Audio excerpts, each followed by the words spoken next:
ছিল। সত্যিকার অর্থে যে তাদের মধ্যে যে সম্পর্ক, এই যে একটা পুরনো যে একটা সম্পর্ক, তারা দুজনকে যে চিনেন এবং দুজনের যে পারস্পরিক যে রেসপেক্টের যে জায়গা, সেই জায়গা থেকে এটা একটা খুবই, আমরা বলবো যে ওনার প্রতি একটা রেয়ার একটা অনার দেখিয়েছেন। ব্রিটেন আমাদের খুব অনেক পুরনো বন্ধু, ব্রিটেনের সাথে আমাদের একটা ফ্যান্টাস্টিক সম্পর্ক আছে, সেটারই আসলে মানে আমরা রিফ্লেকশন দেখতে পাচ্ছি গত কয়েকদিনে এই মিটিংগুলোতে। আর এই মিটিংগুলোর বড় একটা ফোকাস হচ্ছে যে অ্যাসেট রিকভারি। তো ইউকের যারা এগুলো নিয়ে কাজ করে তারা আমাদের সাথে ভালো রকমের কোঅপারেশন করছেন, আমরাও আমাদের কেসগুলো তাদের কাছে প্রেজেন্ট করছি। এটা বাংলাদেশের মানুষের টাকা, বাংলাদেশের মানুষকে কিভাবে গরিব বানিয়ে কিছু কিছু লোক কত বড় বড় জায়গায় কি সুবিশাল প্রাসাদ কিনেছেন। বাংলাদেশের সামনের পলিটিক্যাল বাস্তবতার জন্য পলিটিক্যাল যে আমরা আগামীতে দেখছেন যে ইলেকশনের একটা ডেট দেওয়া হয়েছে এপ্রিলে, মিটিংটা খুবই ইম্পর্টেন্ট। এই মিটিংয়ে আমরা আশা করছি যে তারা মানে আমরা এখানে আসলে কি এজেন্ডা এটা না, তারা যে মিটিং করছেন এবং তারা সবকিছুই আলাপ করবেন। কেননা একজন হচ্ছেন বাংলাদেশের এখন ইন্টারিম গভর্নমেন্টের প্রধান, আর একজন হচ্ছেন বাংলাদেশের লার্জেস্ট পলিটিক্যাল পার্টির প্রধান। তো তারা দুইজনের মধ্যে আলোচনা হবে এবং তারা অনেকগুলো সবকিছু নিয়ে আলোচনা করবেন। The UK's National Crime Agency, NCA, has seized the assets of Saifuzzaman Chowdhury, former land minister under fascist leader Sheikh Hasina, following a request from Bangladesh. The NCA, which handles serious and organized crime in the UK, confirmed in a statement to Al-Jazeera's investigative unit that it has obtained an order to seize Saifuzzaman's properties. As a result of the asset seizure order, Saifuzzaman Chowdhury is now effectively barred from selling those properties in the UK. Earlier, on May 23rd, the NCA also reported the seizure of properties in London belonging to Ahmed Shayan F. Rahman, son of Salman F. Rahman, the ousted and fugitive former Prime Minister Sheikh Hasina's advisor on private industry and investment, as well as Ahmed Shahriar Rahman Shayan's cousin. The estimated value of those assets was about 1,479 crore and 38 lakh taka. According to an Al Jazeera documentary aired last year, the 56-year-old Saifuzzaman was said to own around 350 houses and flats in the UK. It is not yet clear how many of these properties are currently subject to NCA action. After the Eid holidays, many working people are returning to the capital.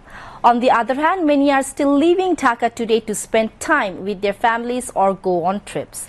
Passengers said that this year the return journey to Dhaka after Eid has been much more comfortable compared to the journey home.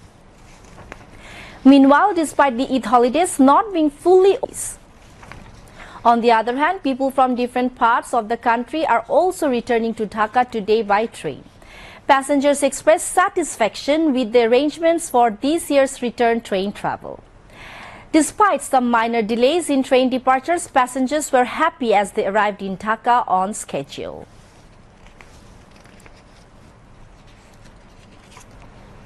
In the last 24 hours, 15 people have tested positive for COVID-19 out of 134 samples tested.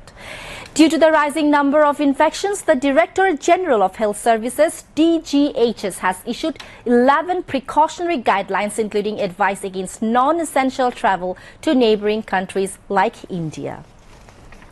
According to the ICDDRB, the recent surge in infections is primarily due to the emergence of two new subvariants of the coronavirus, XFG and XFC, which are believed to have higher transmissibility.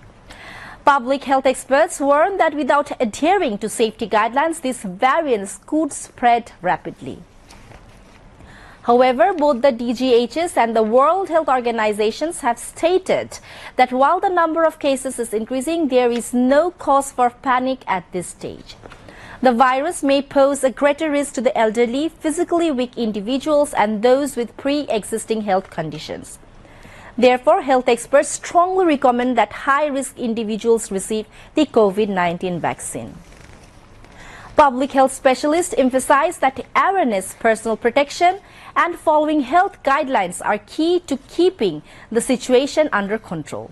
Bangladesh reported its first COVID-19 case on March 8, 2020 and the first death on March 18, 2020. From then until June 8, 2025, a total 29,500 have died from the virus.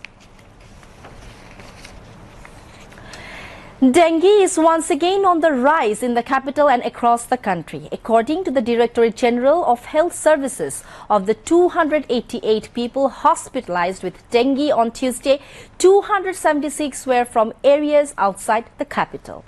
This marks the highest daily tally of dengue cases reported so far this year.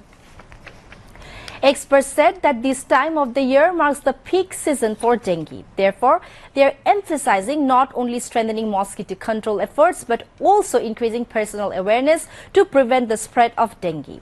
According to the European Centre for Disease Prevention and Control, Bangladesh is experiencing more dengue cases in 2025 than during the same period last year. BNP's Senior Joint Secretary General Ruhul Kabir Rizvi today said upcoming meeting between Chief Advisor Professor Mohammad Yunus and BNP's acting chairman Tariq Rahman is most important. He said this meeting will play a significant role in next general election reform and moving democracy forward. He was talking to journalists at BNP Central Office in New Palton and exchanged views on contemporary issues. After a 58-day government ban, fishermen from coastal regions have once again returned to the sea to catch fish starting today. Due to the proper enforcement of the ban, this year's hilsa production is expected to increase further. To protect hilsa breeding and marine biodiversity, the government had previously enforced a 65-day fishing ban from 20th of May to 23rd of July each year. However, this year's ban was slightly different. Due to the timing discrepancies with neighboring India and in response to fishermen's demands, the schedule was changed this year. Instead, a 58-day ban was imposed from 15th of April to 11th of June. During this period, fishing, transportation, storage and sale of fish in the sea and coastal areas were completely prohibited. The Coast Guard, Naval Police, local administrations and Fisheries departments jointly conducted operations to enforce the ban. To support the fishermen in complying with the ban, they were provided rice as incentive. Now, international news.